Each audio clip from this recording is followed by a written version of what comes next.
É impossível ter nascido em Campinas ou morar aqui há algum tempo e nunca ter ouvido falar na Casa da Criança Paralítica. Isso porque é uma entidade muito querida e muito respeitada na cidade pela sua dedicação às crianças e jovens com algum tipo de limitação física. Eu estou aqui com o Antônio Pedro, que é o gerente geral da entidade. Muito obrigada por nos receber aqui no Mãos Solidárias, ou Mãos Solidárias aqui na sede da entidade. Eu queria que você falasse, Antônio, começasse falando da história dessa entidade, que já está há algum tempo aqui na cidade de Campinas. Sim, Alexandra, a Casa da Criança Paralítica, ela completou no dia 17 de janeiro deste ano os seus 70 anos. São 7 décadas destinado exclusivamente a atender pessoas com deficiência física adquirida ou congênita. A casa foi fundada em 17 de janeiro de 54. Nessa época, nós tínhamos um grande surto de poliomielite na cidade e a situação estava incontrolável. Aí houve a iniciativa de 41 médicos que se reúnem numa assembleia e esses médicos discutem o quê? Como fazer um bom tratamento de poliomielite, já que os pacientes de poliomielite eram destinados à rede pública, normal, natural, os hospitais. Então decidiu-se fundar a Casa da Criança Paralítica, que inicialmente ela funcionou numa casa na Rua Lusitana, número 366, e ficou até cerca de 1957. Então, em 57, começa a discussão para que se fundasse uma casa com toda a infraestrutura, tivesse uma edificação com a estrutura adequada. E já que a casa ela não tinha toda essa divisão de áreas e essas coisas que temos aí. Mais tarde, aí se consegue um terreno já amplo aqui no Parque Itália, onde funciona atualmente. E no ano de 1967 começa a edificação deste espaço. Esse espaço ele tem hoje 1.580 metros construídos destinados ao atendimento clínico, já que a parte administrativa, a maior parte funciona fora, daqui no pátio ao fundo. Então, a casa passou a dividir os seus atendimentos de forma as suas especialidades, cada um no seu espaço, com amplo espaço nas salas, equipamentos. Então, em 73, ela vem para cá em definitivo e desativa a casa da Rua Lusitana. Então, aí passou-se a atender e equipar a casa com equipamentos modernos. A cada vez que sabia-se de um equipamento que melhor atendia o paciente, lá estava a casa fazendo, passando lista, fazendo vaquinha para comprar esse equipamento. E assim ela continua até hoje, modernizando o seu espaço, modernizando o seu atendimento e fazendo histórias. Porque 70 anos, nós temos poucas instituições que estão ultrapassando essa barreira. Eu tive até uma curiosidade, o que nós tivemos apurando aí de forma ainda conclusiva, que tem cerca de mais 2 ou 3 entidades que têm a mesma longevidade que a casa. As demais não, elas sucumbem no tempo e foram fundadas depois.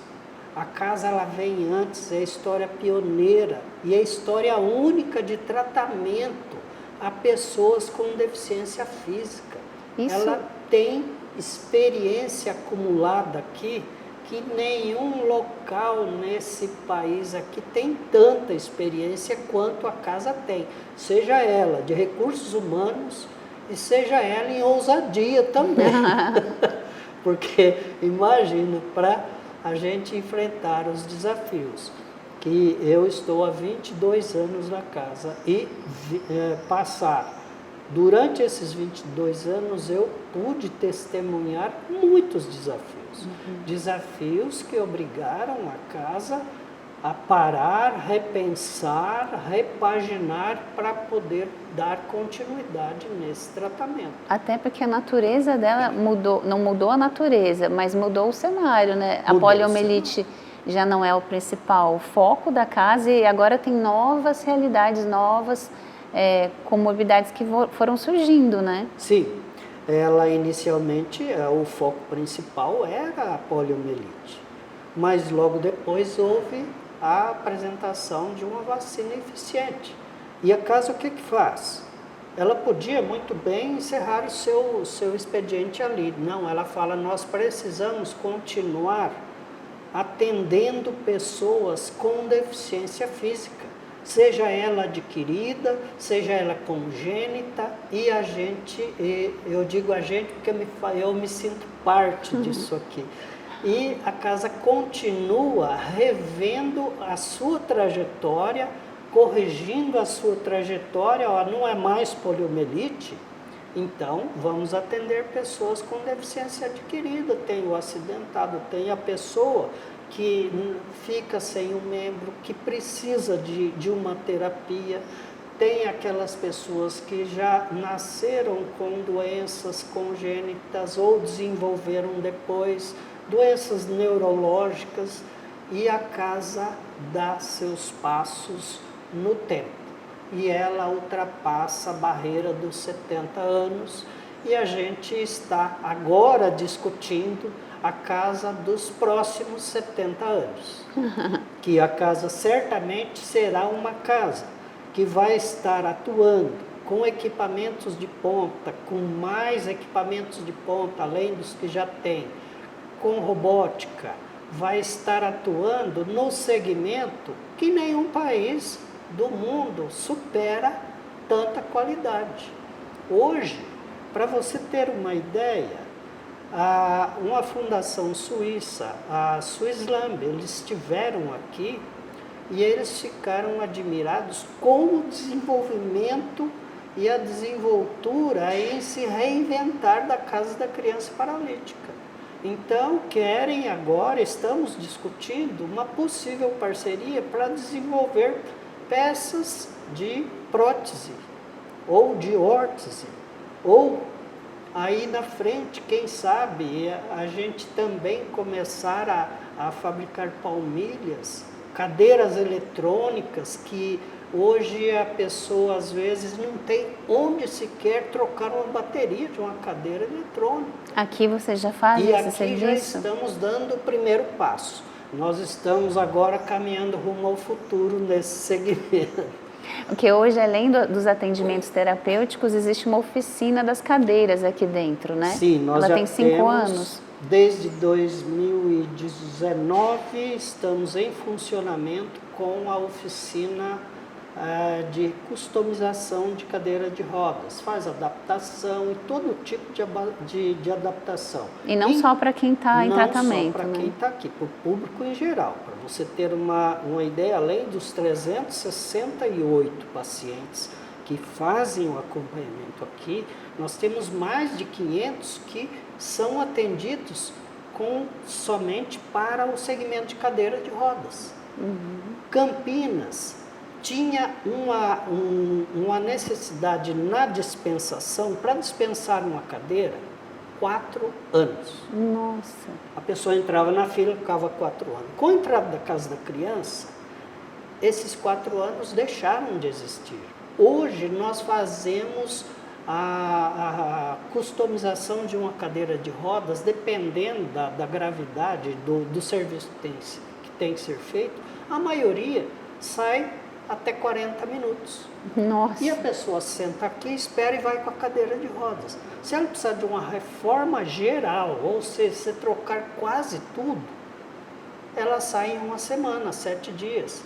É bem melhor que 4 anos. Não podemos imaginar uma pessoa, Alexandra, que precise, uma criança que precise de uma cadeira de rodas, esperar 4 anos. Quando a cadeira sair para ela, já não serve para ela mais. Sim. Então, ou seja, é uma saga de idas e vindas infrutífera. Sim. E isso atrapalha e prejudica o paciente. Hoje o que a casa faz é não, você precisa de uma cadeira de rodas? Tá bom, é temporário, é definitivo, está aqui. Vamos colocar essa cadeira na mão da pessoa. Sim. Vamos colocar em uso. E agora nós estamos nessa oficina, que já faz 5 anos, para fazer a customização das cadeiras, estamos entrando com 2 novos serviços, que é a fabricação de prótese e a fabricação de órtese. E o espaço está sendo construído graças à sensibilidade de cerca de 8 patrocinadores, inclusive de fora do país, que nós estamos juntando, segmentamos o projeto, já que é um projeto caro, nós segmentamos em 8 fatias, para que cada um, dentro da sua disponibilidade, possam construir e participar. Então, foram 8 patrocinadores e a casa espera entregar à comunidade de Campinas e região aí, em agosto, essa oficina totalmente edificada e equipada. Diga-se de passagem, a maior parte dos equipamentos já foram importados, já estão aqui na casa. Nós compramos produtos de uma empresa que tem toda a representação de empresas alemãs que trouxeram esses equipamentos e estão aqui hoje, já entregues, ferramentas. Todo o processo de treinamento está já iniciando dos profissionais que irão operacionalizar essas fabricações de prótese e órteses. Mas não é só isso. E os insumos? Nós precisamos de insumos. Uhum. Então, nós estamos fazendo uma provisão para 2 anos de consumo de insumos, para que a gente possa estar suportando o atendimento a todos esses pacientes por 2 anos. Então, quando em agosto nós cortarmos a fitinha, espero que você esteja aqui com sua certeza. equipe, e aí nós vamos estar entregando à comunidade um serviço que Campinas não esperava obter. E vamos deixar de participar de filas que durem 4 anos. Isso é desumano a uma pessoa que já tem a sua provação dia a dia com a deficiência que tem. Com isso, a casa vai realmente se tornando uma referência não só para Campinas, mas talvez para todo o país, né? A casa é uma referência. Além, oficina completa como essa, tem uma em São Paulo, diga-se de passagem, não é puxando a sardinha para o nosso lado, não. A nossa é melhor. Por que é melhor?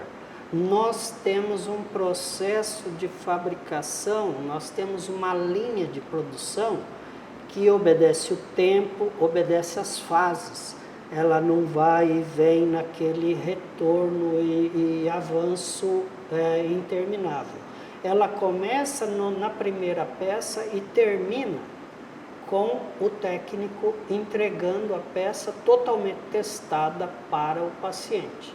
Celeridade, né? Para o tempo que a gente vive hoje é fundamental, né? Então, nós E para dar conta de toda essa estrutura, Antônio, a importância do Bazar dos Sonhos, eu queria que você falasse qual a importância do Bazar e o que a pessoa pode encontrar no Bazar. Alexandra, nós durante todo o tempo priorizamos o atendimento clínico. E aí até a gente mesmo, em conversa, a gente fala, não, prioridade é o atendimento clínico. Mas nós vamos investir na economia circular, porque também é uma vocação da casa. Investir na sua sustentabilidade e na economia circular. E aí nós montamos há 20 anos atrás, não é ideia nova, montamos o Bazar. E o Bazar ele vem, aí em 2018 foi feita uma ampliação e mudado de lugar, ele está na frente da casa, na parte mais visível. E ele passou a ser responsável por 19% de toda a receita da instituição. Ou seja, Isso é fundamental. é investir na clínica, isso é investir na atividade de fim. E o que nós temos hoje? Porque nós priorizamos o setor clínico e é acertada essa ideia, essa proposta.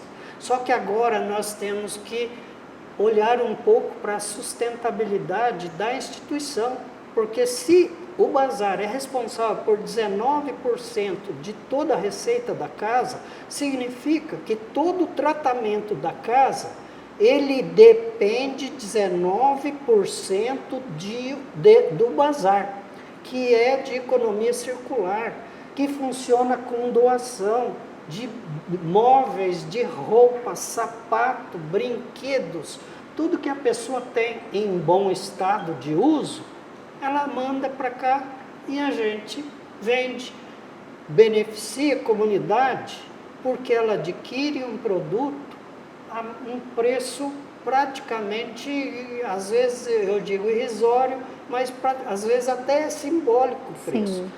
E isso faz gerar recurso e faz circular a engrenagem do tratamento da casa. É uma coisa tão clara para nós que dia 5 de dezembro nós fundamos a segunda unidade do bazar, totalmente nova, numa parceria, na Avenida Baden-Powell, na Nova Europa. Só que essa primeira unidade, ela está embaixo de tendas, aquelas tendas de lona, são 3 tendas 10 por 10, ou seja, 300 metros destinados a comercializar produtos de doação, sustentabilidade, produtos da economia circular. A camisa que não lhe serve, não lhe pertence, tira do armário e traga para cá, é isso. Desapega, né? Desapega. Se o brinquedo da criança já enjoou, manda para casa. Agora, também manda se ele estiver em bom estado de uso, Sim. porque aí realmente ele vai surtir um efeito positivo. Então, o bazar passou este ano, 2024, como a proposta número 0 da casa. Ele precisa urgentemente de uma edificação, que é uma proposta que custa um pouco mais caro, nós estamos estimando em 750 mil essa edificação, e a construção sob o container. Serão 10 containers interligados, que custa um pouco menos, 495 mil. Então, nós temos essas duas propostas para parceiros que, sensibilizados, podem dizer: eu vou investir no segmento que é responsável por 19% do custo da instituição, da receita da instituição.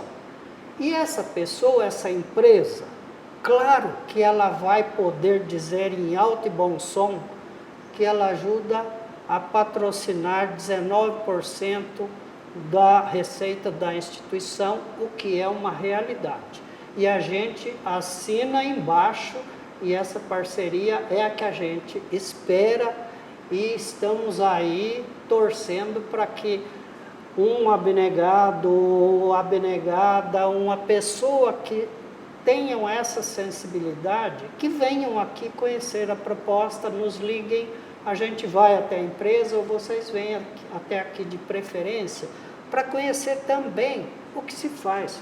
Não adianta a gente, em narrativas, fazer um discurso. Nós gostamos que as pessoas testemunhem, para que ela mesma leve aquela percepção que ela teve durante a sua visita, senão perde muito o efeito. Então, o Bazar do Sonho, que ele é o nome do bazar, agora o nosso sonho é a edificação desse bazar, com 2 propostas, que ambas são propostas razoáveis, que são uma construída sob container e outra edificada. E as 2 servem o mesmo espaço, para a mesma finalidade.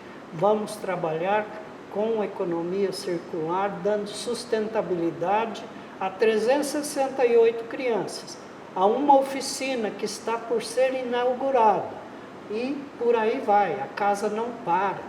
Nós, inquietamente, estamos sempre discutindo como melhorar, onde podemos melhorar, onde estamos errando, como corrigir, e aí é onde a casa chega. Muito obrigada, Antônio. 70 anos com essa energia, com esse vigor, não é qualquer um que consegue chegar, né? Pode E apostar. a gente, inclusive, fez um VT sobre o bazar, sobre tudo que oferece, as pessoas que, até por hábito, né, passam, porque nem todo mundo vai poder ajudar na obra, mas consumindo, vindo conhecer, indicando para os amigos, é uma forma de ajudar também, né? É uma forma de ajudar. Então, Quando você faz a coleta no condomínio, nós temos aquelas barricas. Aí uma pessoa do condomínio liga, olha, eu quero saber como eu faço para colocar uma barrica aqui. É uma barraquinha de papelão aberta, que personalizada, bonitinha. A gente leva, deixa na recepção e leva uns cartazes. As pessoas pegam as suas roupas, seus brinquedos, põem lá. Encheu? Casa da criança? Já encheu a barriquinha. A gente vai lá, pega, traz aqui. De todo produto que entra aqui, nós temos um setor que é triagem. A gente faz a triagem, não colocamos o produto do jeito que ele vem, nós fazemos a triagem, tem uma quebra de cerca de 30% nessa triagem, avaliamos, custeamos e aí sim, ela vai para o bazar em condições de ser utilizada sem problema algum. Tem roupas novas que vêm, tem lojas que destinam, às vezes, quando troca a sua coleção, seja de sapato, de roupa, ela nos liga, a gente vai lá, recolhe. Tem o aeroporto, que às vezes tem os perdimentos, tem os esquecimentos, aí a gente vai, recolhe, traz, reavalia e triagem em tudo e linha de comércio e a gente faz chegar às pessoas produtos totalmente revisados. tem para todo gosto, né? Para todo gosto. Antônio, muito obrigada por nos receber mais uma vez. Parabéns pelo trabalho da entidade, que a gente vê que ele tem bons frutos, né? Essa é a melhor forma de avaliar um trabalho, né? Verdade. E aí a gente vai indicar o site, as redes sociais para que vocês sigam a Casa da Criança. E agora no segundo bloco a gente vai entender um pouco mais como funciona o acolhimento dessas crianças e adolescentes, qual é o trâmite que eles têm que passar para ser atendido aqui na casa. E eu estou com a gerente técnica, Silvia, que vai explicar um pouquinho para a gente como é que funciona, né, Silvia? Isso. A criança, quando vem para cá, normalmente ela já passou no posto de saúde com o médico já identificou que ela tem algum déficit neurológico que causa uma deficiência física, eles mandam para uma central que encaminha para a gente. Nós temos uma agenda compartilhada com o SUS, no caso, com a saúde, e aí de segunda, quarta e sexta, a nossa assistente social recebe essas crianças. Ela recebe, ela abre o prontuário das crianças, ela identifica, não, realmente é caso. Aí ela vai para uma avaliação da equipe técnica para a gente ver o que a gente pode fazer com essa criança, qual o trabalho que a gente vai executar. Então ela é avaliada por todos os setores, fisioterapia, fono, terapia ocupacional, nutrição, psicologia, odonto. E aí a gente faz um programa de trabalho para essa criança. A partir daí ela vem semanalmente para ser atendida em todos os setores ou naqueles setores que a gente identificou que ela precisava. E quando a criança tem um acometimento neurológico, necessariamente também vocês vão atendê-la? Então, nós vamos atender várias patologias que levam à deficiência física, independente se é neurológico ou não. Então, uma paralisia cerebral é um acometimento neurológico. Nós temos mielomeningocele, que também é. Então, todas as patologias, tem algumas síndromes que levam a uma deficiência física, nós vamos atender. Então, é uma criança que tem dificuldade para andar, dificuldade para falar, independente da patologia que ela teve, a gente vai atender. Muitas vezes são crianças que têm um déficit cognitivo e precisam de um outro serviço, mas a gente primeiro dá o atendimento aqui, tenta acolher o máximo possível para depois estar encaminhando para outro local.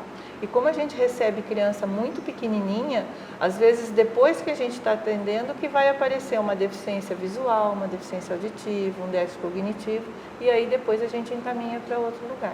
Se ela ainda precisar da parte física, a gente faz uma parceria com esse outro local. A criança é atendida aqui e é encaminhada para uma outra entidade para trabalhar essa outra fase que ela precisa. Parece que aumentou o número de crianças muito mais jovens, né? A gente está recebendo muitos bebês, hoje vocês viram aí, tem bastante bebê. Tem criança vindo com 2 meses, com 3 meses, então o pediatra, a hora que passa no posto, na primeira ele notou alguma coisa, ele já encaminha. Porque quanto antes a gente atuar nessa estimulação, mais rápido essa criança vai se desenvolver. Então muitas vezes ela vem aqui com 3 meses, mas com 7, 8 ela já recebe alta, porque ela já está com o desenvolvimento motor de uma criança normal. Às vezes dá para fazer essa compensação através dos estímulos mais adequados. Isso. Normalmente ela entra muito pequenininha, ela vai direto para a fisioterapia, que é a grande reclamação, porque é a parte do desenvolvimento, rolar, sentar, arrastar.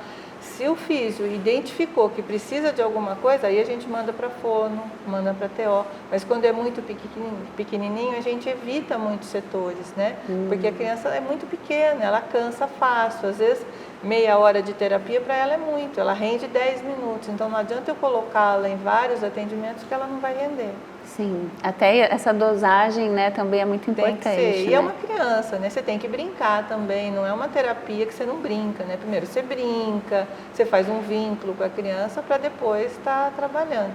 E o que é primordial também, a gente trabalha junto com a família. Então a mãe entra nas terapias, porque aqui ela vem 1, 2 vezes por semana, mas ela está o resto do tempo em casa. Então a mãe tem que ser orientada a dar sequência em casa para que essa criança evolua de uma maneira mais rápida. Eu ia até falar sobre essa parceria da família, fundamental, né? A gente trabalha muito com a família, a gente tem até uma teoria que é a abordagem centrada na família, né? Então, o que a família te traz? Qual é a queixa principal da família?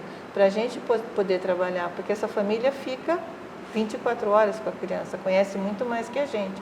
A gente avalia, mas a gente tem um conhecimento físico da criança. A família não. Então a gente sempre pergunta o que você gostaria e começa a trabalhar o que a família quer, porque é aquilo que ela está sentindo falta e depois a gente vai colocando tudo que essa criança precisa. Tem crianças que estão aqui há muito tempo, Silvia? Tem crianças que estão. Tem adultos, né? Eu sou fisioterapeuta, eu trabalhei aqui há muito tempo atrás, eu tenho uns de 30 e poucos anos que foram pacientes meus quando eu tinha 3, 4 anos. E como é que é ver eles se uma desenvolvendo, delícia. inseridos na sociedade? Porque até eles participando de outras atividades, né? Porque agora eles não estão mais também na terapia tradicional, mas eles estão no Pilates, estão na academia adaptada, né? Na informática adaptada, então a gente também tenta proporcionar para eles algumas atividades que eles não têm aí para fora, né? A sociedade hoje ela está mais preparada para olhar para as diferenças, para incluir as diferenças, na sua opinião? Não está. Porque nós temos o Pilates aqui, porque normalmente os estúdios de Pilates não entram nem cadeira de roda, né? E quando eles vão tentar fazer, os donos dos estúdios pedem que tem que ter um profissional responsável, tem que ter um médico que faça isso, tem que ter, então não vai. Mesma coisa academia, as academias têm aquela quantidade de aparelhos, um pertinho do outro, não entra, eles não conseguem se matricular numa academia. Então aqui pelo menos a gente tem, e eles veem que eles conseguem fazer, né? E já é um número em termos de quantidade, é claro que todo ser humano está na Constituição, tem direito, né? A sua individualidade, a sua necessidade especial que seja, mas pelos números já consideraria que os ambientes estivessem mais adequados, inclusive as vias públicas e tudo mais, né? Tá, né? Para eles andarem de cadeira de roda no centro da cidade é horrível, eles falam que as calçadas são horríveis, o pessoal às vezes ocupa a calçada, algumas lojas põem coisas na faixa, tudo nas calçadas, eles não conseguem andar, é bem ruim. E até as escolas, né? Porque a gente dá toda a assessoria nas escolas também, porque a gente tem convênio com a Secretaria da Educação. Então a gente vai na escola, a gente adapta o material da escola, as cadeiras da nossa oficina, a gente leva o material adaptado, tudo para a escola poder trabalhar, porque a escola não tem nada, né? Não tem essa visão ainda também de capacitar os outros alunos para entender o que é, de repente, uma limitação que todo mundo está sujeito, inclusive, né? Exatamente. E também a escola tem que estar consciente, porque na maioria das escolas tem escada, às vezes eles põem aquela série daquela criança no 3º andar e não tem elevador. Então, e a gente às vezes vai pedir, olha, não daria para colocar no piso de baixo, a educação física ser acessível. Então, a gente vai orientando a escola também nesse sentido. Sim. E hoje aqui na casa, quais são as terapias que vocês trabalham, que vocês oferecem? Nós temos a fisioterapia, a nutrição, a serviço social, né, que nós temos 2 assistentes sociais, nós temos terapia ocupacional, fonoaudiologia, temos uma pedagoga responsável pela informática, que é uma informática adaptada, tem 3 psicopedagogas, temos psicólogas, temos dentista, os nossos dentistas são voluntários e temos os médicos que são voluntários. E temos a oficina, né, que todas as crianças que precisarem de alguma adaptação, alguma cadeira de roda, a nossa oficina faz. E geralmente a criança nunca chega com uma demanda só, né? Não, precisa ter esse olhar mais holístico, né? É uma demanda grande e para cada criança a gente tem que respeitar a individualidade dela. Cada uma precisa de uma coisa específica, então cada uma tem um atendimento bem personalizado. A gente trabalha, a maioria individual, a gente monta grupos em algumas situações, mas a maioria é individual porque cada um tem a sua demanda. Sim. Os grupos são que vocês viram lá na Casa Funcional, né? E nós temos um grupo de mães, de crianças que são um pouco mais graves e a gente precisa que essa mãe seja bem orientada em relação a posicionamento, a alimentação, a banho, tudo isso. Então a gente monta alguns grupos de mães para que ela seja bastante orientada em relação a isso. Para que tenha todo esse suporte, né? Esse suporte. E a gente vai na casa da família também. Ah, que legal. Porque muitas vezes o fisioterapeuta, por exemplo, ele quer indicar um andador para aquela criança. Mas será que esse andador cabe na casa da criança? Como que será o caminho para chegar até lá? Então a gente vai ver se é indicado para depois indicar. Cadeira de roda, mesma coisa. Qual cadeira de roda é ideal? O pessoal da oficina orienta a gente, olha o tipo de terreno que a roda da cadeira vai ter que ser de acordo, se é pedra, se é terra, como é que é, para não ficar estragando, né? E se dentro da casa cabe, porque às vezes não adianta você fazer uma doação e a família não vai usar.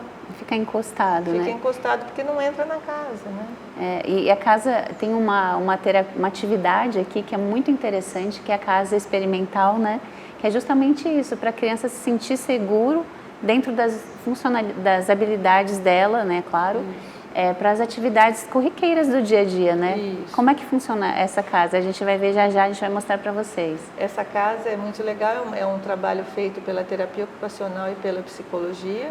Normalmente são adolescentes eles já passaram por todos os atendimentos, eles já estão recebendo alta, mas eles precisam desse treinamento da funcionalidade. Então essa casa proporciona o quê? Eles fazem comida, eles arrumam mesa, eles tiram mesa, lavam a louça, limpa a casa, passa chão, passa pano no chão, passa roupa, dobra a roupa, arruma a cama. Então nesse espaço tudo o que ele precisa fazer para ele ser independente, para ele poder ter uma vida mais independente da família. Porque o deficiente físico, às vezes, ele tem muita dificuldade nessas atividades. Sim. Mas basta treinar e adaptar para eles que eles vão conseguir fazer tudo. Com o estímulo certo, esse ganho Exatamente. de autonomia Então, vem, a terapeuta ocupacional olha, se ele está com dificuldade para lavar a louça, qual é a dificuldade? O que eu posso melhorar? Ela tenta melhorar e passar para a família, e daí a família fazer a mesma coisa. Um combinado, que a família vai adaptar, né, de repente organizar de uma forma tal que ele consiga também se sentir útil, inclusive. Exatamente, né? E até atividade tipo comer sozinho, às vezes ele precisa de um talher adaptado, um talher mais pesado, um talher que prenda na mão, então a TO vai ver isso e isso é passado para a família. Então a gente vai mostrar um pouco agora como é que funciona essa atividade dentro da Casa Experimental, aqui na Casa da Criança. No encontro de hoje, na Casa Experimental, os alunos de, em média, 13 anos exercitam as tarefas que se faz corriqueiramente dentro de uma casa. Nós estamos realizando uma tarefa hoje que é de lavar o prato, que se enquadra dentro das atividades de vida diária com esse grupo na Casa Experimental. A princípio é uma tarefa simples, que aos nossos olhos a gente desenvolve naturalmente no dia a dia. Mas para as nossas crianças, eles necessitam de um planejamento. Esse planejamento, ele vem desde a realização da tarefa do uso do material em si, como de um planejamento motor para ele estar realizando e exercendo essa tarefa. Então, tudo isso, todas essas condições, nós trabalhamos dentro desse período do grupo, para que as nossas crianças sejam aperfeiçoadas, aprendam de uma forma integral de como está realizando isso aqui, para poder estar conduzindo isso no seu lar, na sua casa, no dia a dia da sua casa. Cada fase tem um foco de trabalho no ganho da autonomia. Aí o segundo momento, quando eles já passarem por essa vivência nas atividades de vida diária, a segunda fase são as atividades de vida prática, onde a gente conduz, né, esses adolescentes já para a ida de um mercado, para pegar um ônibus, atravessar a rua, né? Aí a gente entra na mobilidade e no meio urbano para que eles sejam inseridos e verem as próprias dificuldades que eles vão encontrar no seu dia a dia também, fora o ambiente terapêutico, né, no caso, no ambiente mesmo da sociedade. Isso tudo faz a diferença, pensando principalmente que as vias públicas não são adaptadas. Então a gente vê muitos obstáculos, a gente vê aqui mesmo próximo à entidade uma dificuldade de rampa, de acesso às calçadas. Então isso exige uma mobilidade, não só com eles, mas que a sociedade precisa também, na hora de inseri-lo, estar atento a essas modificações. Além da cozinha, simulação de atividades acontecem por toda a casa. Nós fazemos a prática usando todos os equipamentos que existem na cozinha, no caso, o uso do micro-ondas, a preparação de um lanche, o uso da faca para eles estarem manuseando. A gente faz na parte a troca de roupa, a higienização no banheiro, toda a preparação para a independência e a autonomia deles mesmos. A resposta a todos os estímulos é muito gratificante. Ao longo desses tempos que a gente trabalha aqui em conjunto, a gente tem esse retorno da família, principalmente, né, que elas que são o polos para a gente, que crianças começaram a realizar essas tarefas e a modificar um pouco a rotina de em casa, na realização dessa prática também em casa. Então, muitas das vezes as mães fazem essa parceria, compram essa ideia de poderem também dar esse espaço para as crianças poderem estar realizando. Outras ainda inseguras, ainda a gente precisa estar mostrando a capacidade e essas habilidades que, né, seus filhos têm para a realização em casa também. E sempre, a família faz toda a diferença. A gente precisa da parceria dos pais, porque esse trabalho não pode ficar só aqui, né? Pelo contrário, ela tem que ser exercida no dia a dia em casa. Então, alguns pais são parceiros e outros ainda têm uma resistência pela própria deficiência, né? A gente estava até comentando que eles, dentro dos hábitos, é uma coisa tão comum eles fazerem por eles, mas eles precisam agora entender que eles são capazes e precisam conquistar esse espaço em casa, né? Acreditarem que são capazes e mostrarem para os pais essa habilidade, essa autonomia criada por nós aqui dentro da Casa Experimental. O Ellinson já conquistou várias habilidades. Amarrar o cadarço, drobar os panos, varrer a casa, passar pano, deixa eu pensar aqui, preparar a mesa, preparar a comida, o café da manhã. E ele sabe que é uma questão de hábito. Acostumado, mas quando me acostumar, aí Tá enxuto. Aí vai ser beleza, aí vai ser minha moleza. O Ellinson participa também de outras atividades na casa da criança. Fisioterapia, informática. Deixa eu pensar aqui, me lembrar. Faz tempo que você vem? Uhum. Quantos anos, mais ou menos? Acho que uns 1 ano e meio. Ah, legal. Já fez uns amigos? Uns 2 e meio. Aham. É legal vir pra cá? Uhum. Não, ele não tá galera. Oi, pessoal. Como que vocês estão? Então vocês viram aí a casa experimental, a importância desse exercício, dessa prática, para que eles se sintam seguros em fazer as atividades do dia a dia, né? E é muito bonito porque são vários casos, são vários perfis, né? E a gente entrevistou também o Enzo, que é um menino incrível, muito inteligente e que descobriu uma doença autoimune, né, Silvia? Exatamente, a dermatomiosite. Que comprometeu muito os movimentos dele, Isso, né? ele sente muita dor, e isso impossibilitava dele andar, dele realizar qualquer atividade. Quando ele chegou na casa, a gente começou a entender a patologia dele e foi dado o atendimento personalizado. Foi o que eu falei, o que o Enzo precisa? Então é a fisioterapia, que tipo de fisioterapia? Ele não pode muito peso por causa da patologia, então a gente foi adequando e ele foi apresentando uma excelente melhora que dá para ver aí, né? Que a gente pode ver e vamos acompanhar agora então a entrevista do Enzo, que em 2 anos já conseguiu esse resultado, né? Com acompanhamento, a família muito unida e muito focada em resolver essa dificuldade que ele estava tendo, inclusive para se locomover, para se manter em pé. E agora o Enzo está assim, com o estímulo certo, acompanhamento adequado, é possível reverter quadros de bastante limitação. Vamos ver o Enzo agora, então.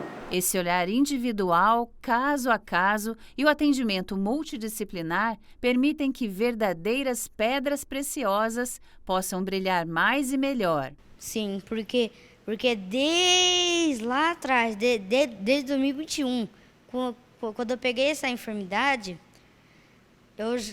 quando eu comecei a fazer, no outro dia eu já falei, nossa senhora, eu já melhorei muito. O Enzo, que já é um youtuber, estava nervoso em falar para uma câmera grande, mas imagina se ele não estivesse. Isso, tem um canal chamado Enzozilla Lego. Eu falo sobre como é que monta esses bichinhos aqui, ó. E também falo sobre anime e coisas e tal nos vídeos curtos. Um talento nato. O que eu mais gosto de fazer mesmo é gravar vídeo para as pessoas, que eu sempre tento gravar vídeo todo dia, mas quando não dá, eu gravo pelo menos 2 vídeos depois. Que eu gosto muito de gravar vídeo. Quando eu vou montar alguma coisa, eu monto e falo, acho que eu vou postar no YouTube. Eu desmonto tudo e remonto de novo ensinando como é que monta. Mas afinal, quando veio o amor pelos Godzillas? Até o colar é do Godzilla. Quando eu tava lá na pandemia, que todo mundo tava em casa, eu vi um vídeo, tipo, desmaratonando Godzilla. Acho que era Godzilla vs Godzilla, da Era Millennium. Eu nem sabia o que era isso. Eu assisti e falei, é legal. Aí quando eu vi que o bicho chamava Godzilla, eu quis mais me aprofundar nisso. Aí eu virei um fã digno do Godzilla. Porque eu me interessei nisso. Tem muita mais informação sobre ele que a gente não sabe. Que também vai lançar um novo filme, agora em março, dia 12. Que eu vou assistir, que eu tenho certeza que eu vou assistir. E que também o Godzilla, ele tá, nesse filme, ele tá com as costas rosa. Porque agora ele atingiu a sua forma perfeita. Que agora ele tá na forma máxima da radiação. Porque ele vai enfrentar o Scar King e o Shimu, o Shimu foi o primeiro titã que apareceu na Terra. Sobre a casa da criança, ele gosta. Sim, é bem criativo e é bom também pro meu porte físico. Mesmo tendo que dormir menos. Isso.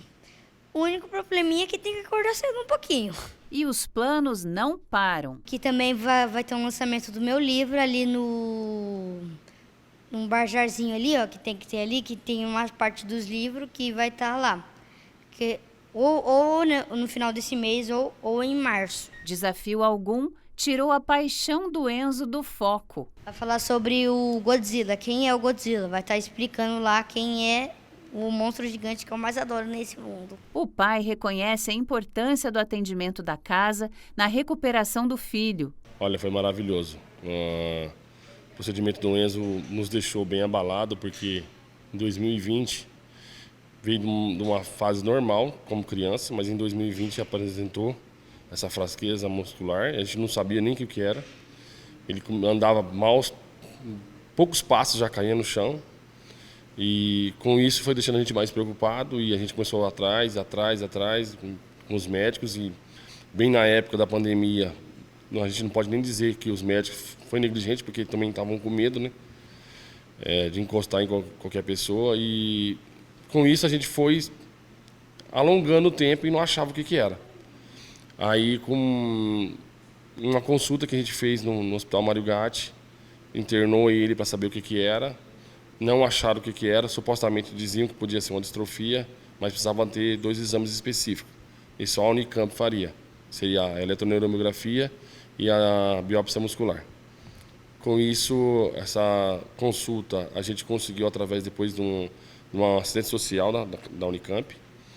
E aí a gente já passou direto com o neuromuscular, onde tinha uma suposta que seria da onde vinha a enfermidade dele.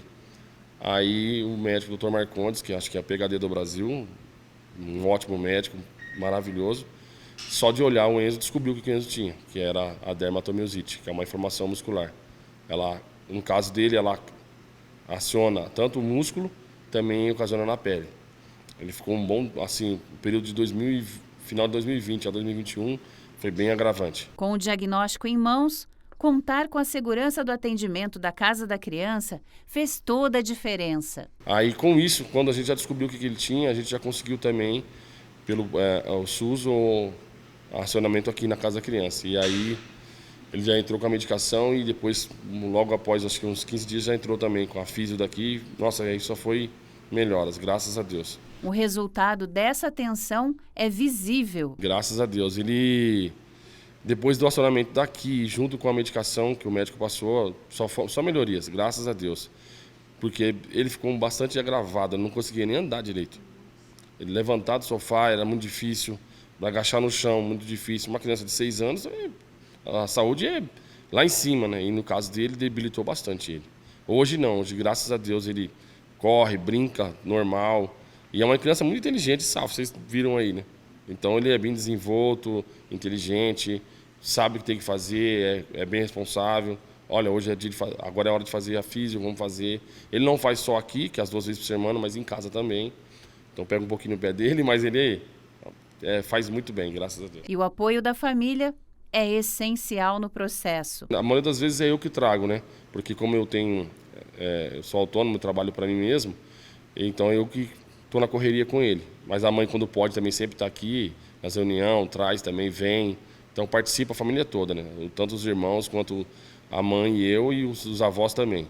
Que, nossa, estão sempre com ele também lá. Então é uma bênção, graças a Deus.